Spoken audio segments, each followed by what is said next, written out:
안녕하세요. 커피앤톡입니다. 오늘도 와주셔서 감사드리고요. 바로 사연 읽어보겠습니다.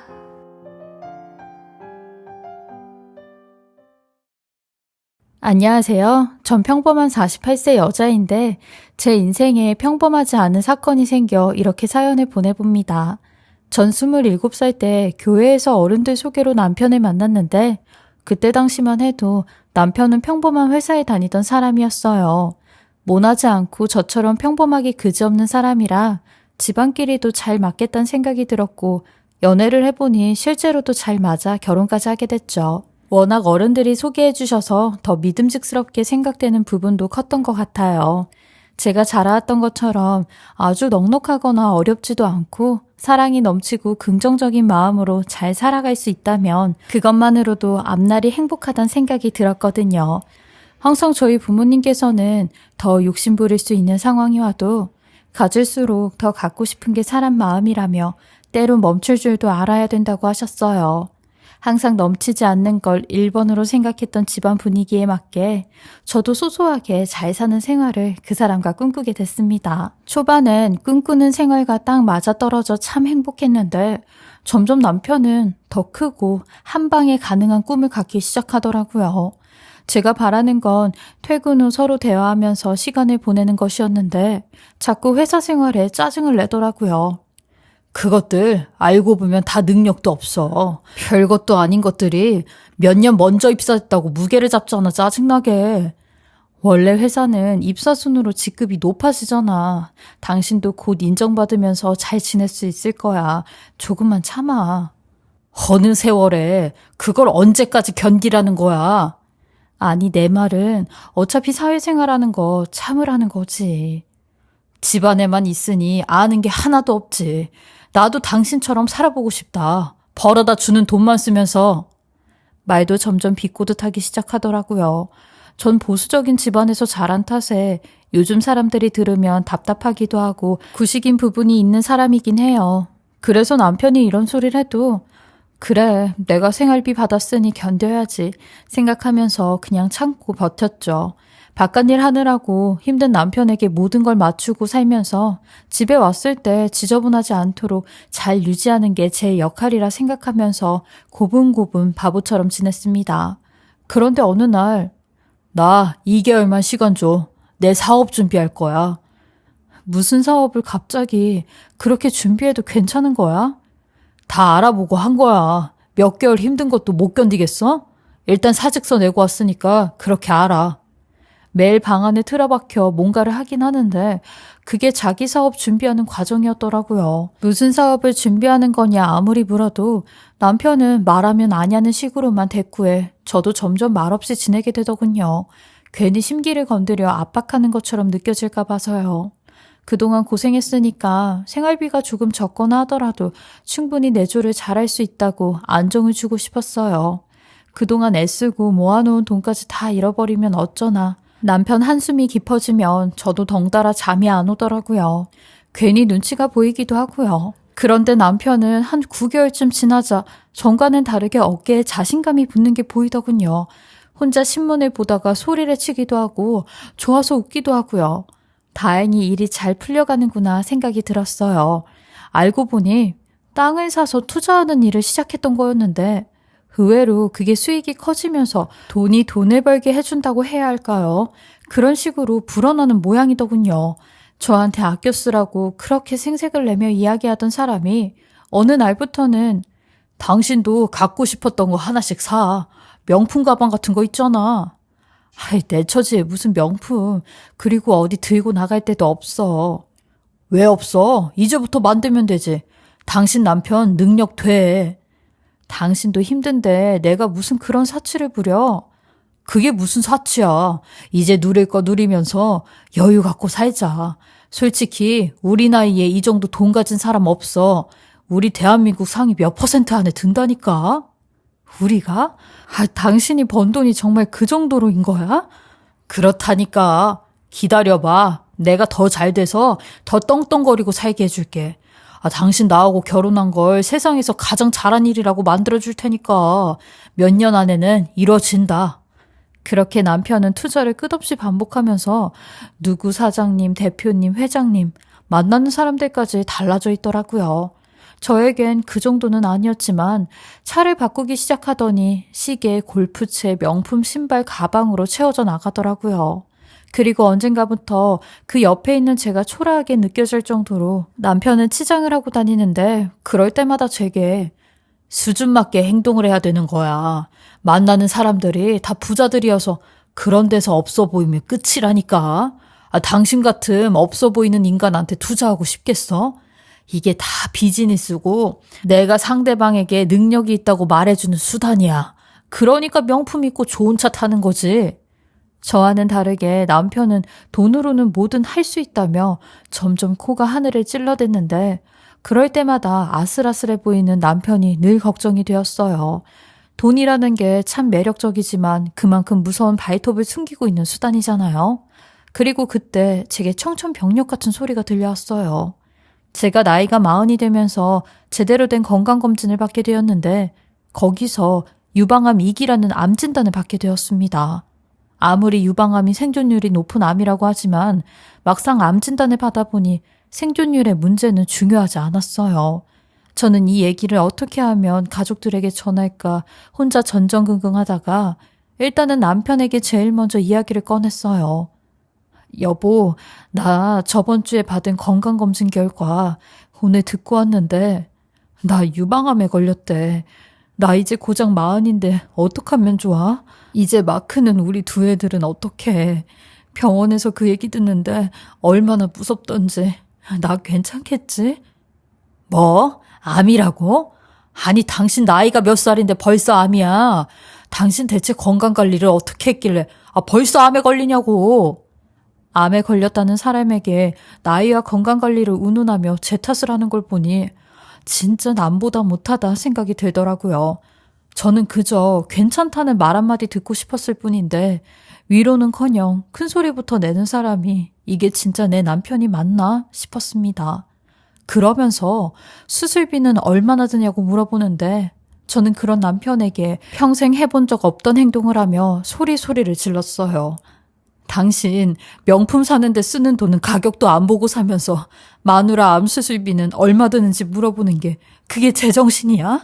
내가 그깟 명품보다 못해서 그딴 소리 하는 거야? 어떻게 아픈 당신 와이프를 앞에 두고 수술비 얘기부터 하고 있어. 당신 돈 많다며. 돈 많은 인간이 와이프 수술비 내줄 돈은 없니? 여태 살면서 한 번도 본 적 없는 저의 이런 태도에 남편도 놀랬는지 그제서야 자기가 말 실수를 했다며 자기가 너무 속이 상해서 마음에도 없는 말을 내뱉은 거라고 미안하다고 하더라고요. 아무리 속이 상해도 할 말이 있고 해서는 안 될 말이 있는 건데 10여 년 넘게 살아온 세월이 무색해질 만큼 아파 보니 또 한 번 느끼게 되었어요. 사람이 늙고 병드니 본색이 드러나는 게 결국 남편도 남이라는 생각밖엔 들지가 않았고 내 건강은 내가 지키며 건강하게 오래 살아야겠다 다짐까지 했었죠. 저는 다행히 수술과 항암 치료를 받게 되었고 회복에만 힘을 쓰고 있었는데 그 과정에서도 퍽하면 남편과 싸우길 반복했어요. 아무래도 제가 몸이 아프다 보니 예전만큼 남편을 잘 챙겨주지 못해 항상 누워서만 지냈는데 남편은 제가 누워있는 꼴을 볼 때마다 한 소리씩 툭툭 내뱉더라고요. 밖에서 돈 벌어가지고 오는 사람도 있는데 그것 좀 힘들다고 자기 밥도 못 챙겨주고 누워있다면서요. 당신은 가만 보면 꼭 내가 들어오면 이렇게 비실비실대고 누워있는 것 같아. 뭐 아픈 거 알아달라는 거야? 뭐야? 평생 하던 밥 하나 차리는 게 그렇게 힘들어? 라며 퉁명을 떨어대는데 저도 그런 남편놈한테 억하심정으로 당신도 언젠간 나만큼 아플 일이 있다면 내가 아주 똑같이 말해줄 테니까 한번 봐봐 하며 역정을 냈어요. 저를 챙기는 건 오로지 저희 친정엄마뿐이었는데 엄마가 저 수술 후에 흑염소즙을 다려가지고 오셔서 그걸 먹으니 컨디션은 좀 좋아지더라고요. 그리고 어느 정도 몸에 기운도 붙어서 그날따라 오랜만에 남편 저녁밥이나 좀 차려줘야겠다 싶어서 일찍 들어오라고 연락을 했어요. 남편도 오랜만에 저녁밥을 얻어먹고 싶었는지 매일 새벽에나 들어오던 사람이 빨리 왔더라고요. 그리고 씻으러 들어가길래 남편 외투를 정리하고 있는데 주머니 안쪽에 웬 핸드폰 하나가 잡혔어요. 그래서 핸드폰을 꺼내봤는데 웬걸? 제가 처음 보는 핸드폰이었습니다. 사업하면서 따로 쓰는 핸드폰이겠거니 생각했는데 갑자기 문자가 한 통 오더라고요. 오빠, 오늘은 왜 안 와? 나 오늘 새로 산 옷 입고 왔는데 아쉽다. 내일은 꼭 와야 돼? 라는 문자였죠. 그 문자를 보곤 다른 문자들도 다 봤는데 그 안에는 온갖 남편 놈이 술집 여자와 난잡스럽게 노는 내용이 가득했고 저를 두고 제 욕을 하는 내용들까지 질비했어요. 유방암 수술을 하고 나니 여자가 아닌 돼지 같은 가축으로 보인다느니 집에 들어가기 싫다느니 하는 내용들이요.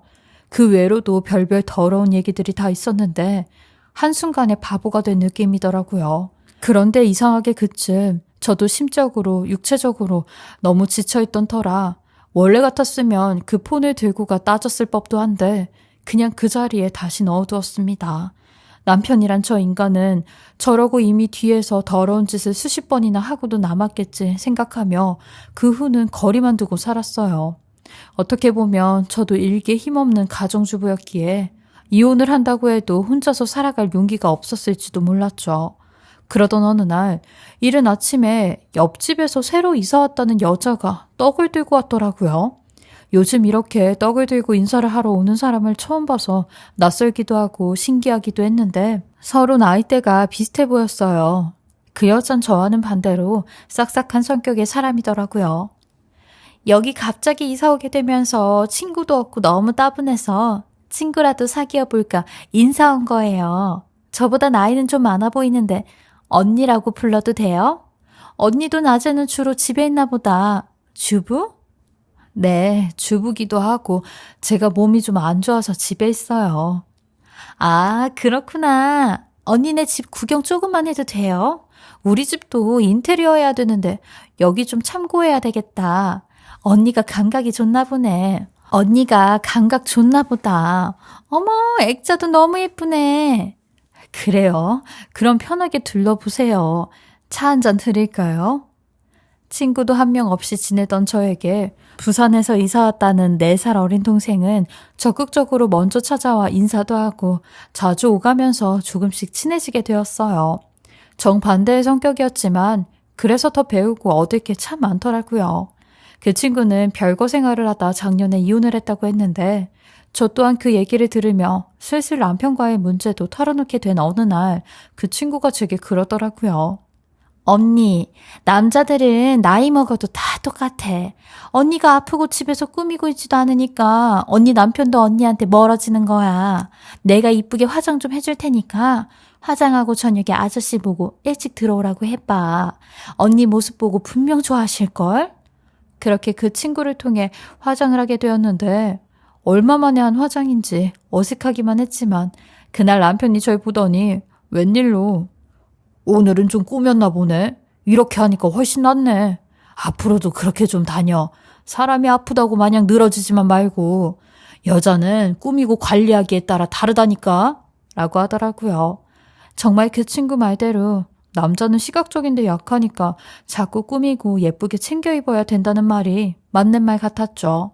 그렇게 제가 노력할수록 남편도 알아주고 조금씩 마음을 열어주는 것 같아서 신혼까지는 아니어도 결혼 몇 년 차로 다시 돌아간 것 같은 기분은 낼 수 있었죠. 원래는 절 위아래로 보면서 면전에 대고 쯧쯧거리며 지적하는 일이 많았는데 요즘엔 종종 오늘 괜찮다라는 표현을 많이 듣게 되었어요. 그리고 그쯤 저도 내심 남편의 변화가 궁금해져 남편의 숨겨진 핸드폰을 다시 보게 되었어요.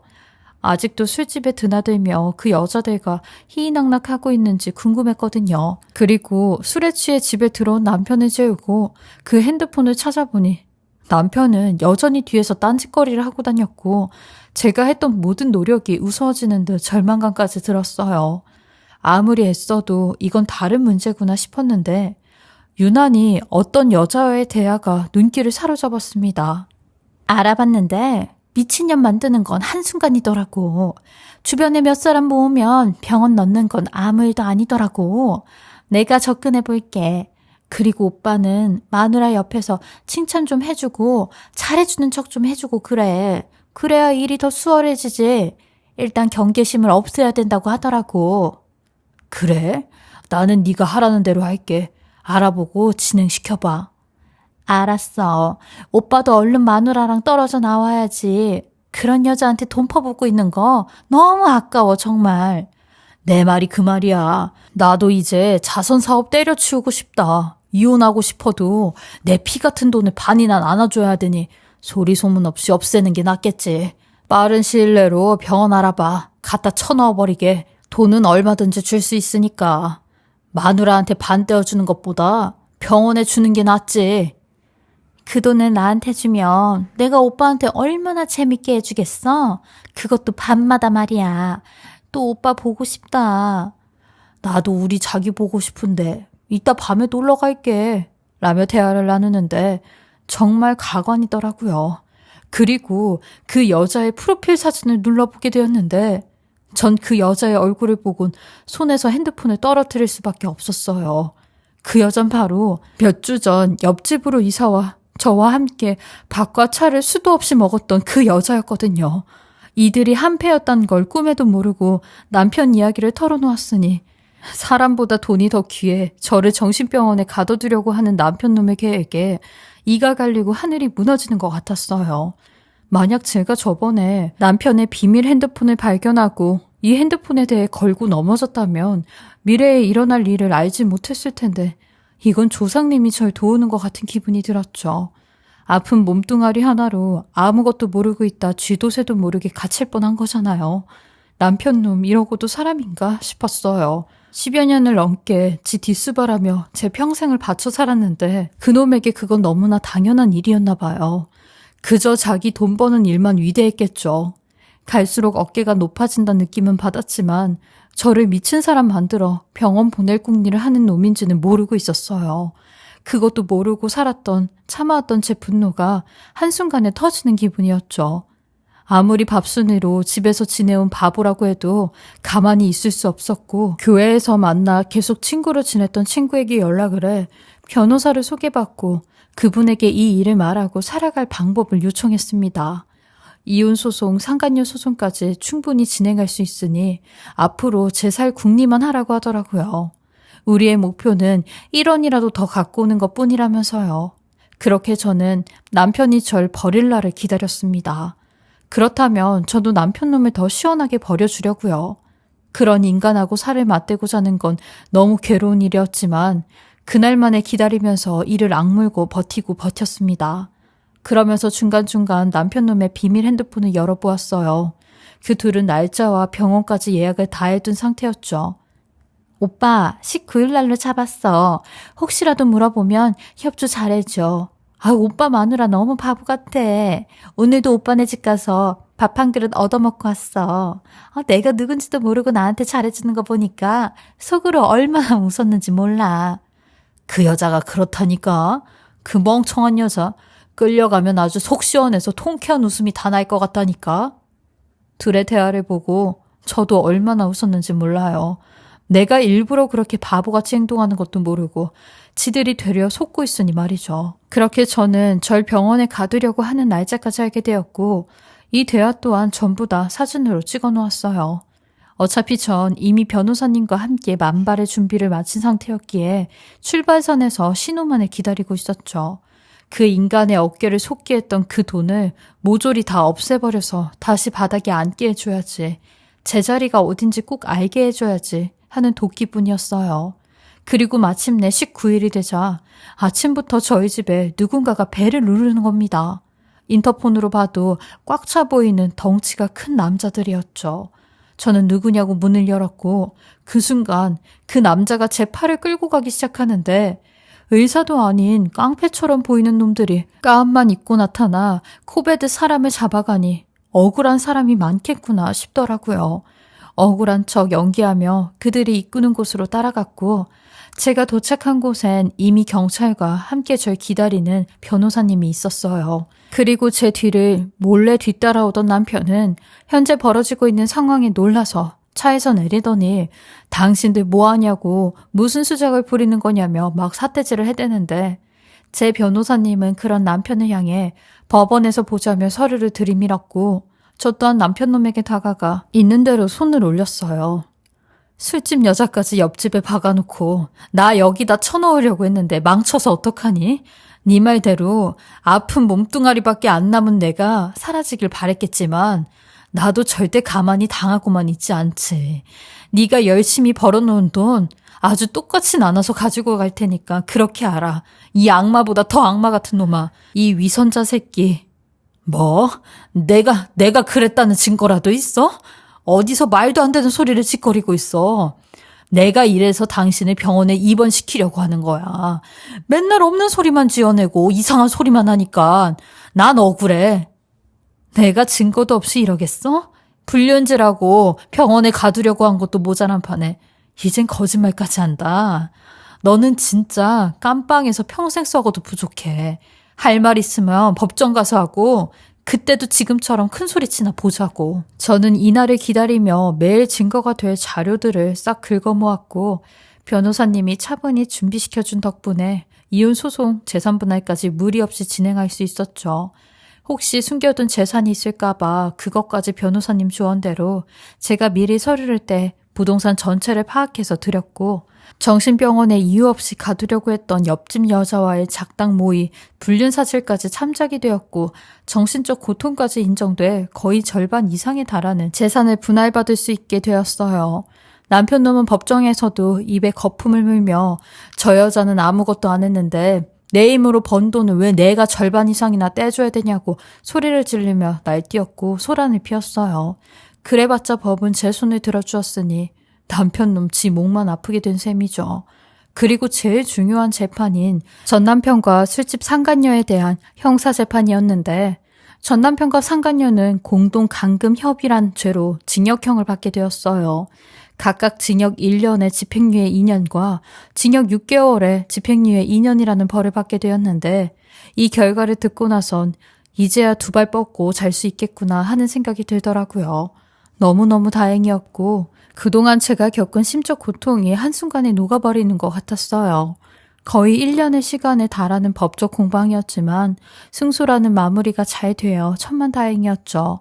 이 일을 다 겪고 보니 아버지가 매번 습관처럼 저에게 했던 그 말이 다시금 생각이 났어요. 가지면 더 갖고 싶은 게 사람 마음이라고. 그렇게 욕심에 눈멀어 사람 귀한 줄 모르는 인간하고는 저도 긴 세월을 함께 보낼 이유가 없겠더라고요. 늘 남편 눈치 보느라 제 건강 하나 제대로 못 챙겼는데 이제는 제 건강 챙기며 저희 아이들 챙기며 부모님에게 못다한 효도를 다하며 지내려고 합니다. 하루아침에 먼지처럼 사라질 뻔했던 제 인생을 이렇게 지킬 수 있어 천만다행으로 여기며 하루하루를 소중히 감사히 살려고 합니다. 여러분도 욕심 때문에 서로를 버리지 않도록 정말 넘치지 않게 작은 것들에서도 행복을 느끼며 잘 사셨으면 좋겠고요. 제 긴 이야기 들어주셔서 감사합니다. 지금까지 커피앤톡이었습니다. 오늘도 끝까지 함께 해주셔서 감사하고요. 저는 다음 영상으로 또 찾아뵙겠습니다.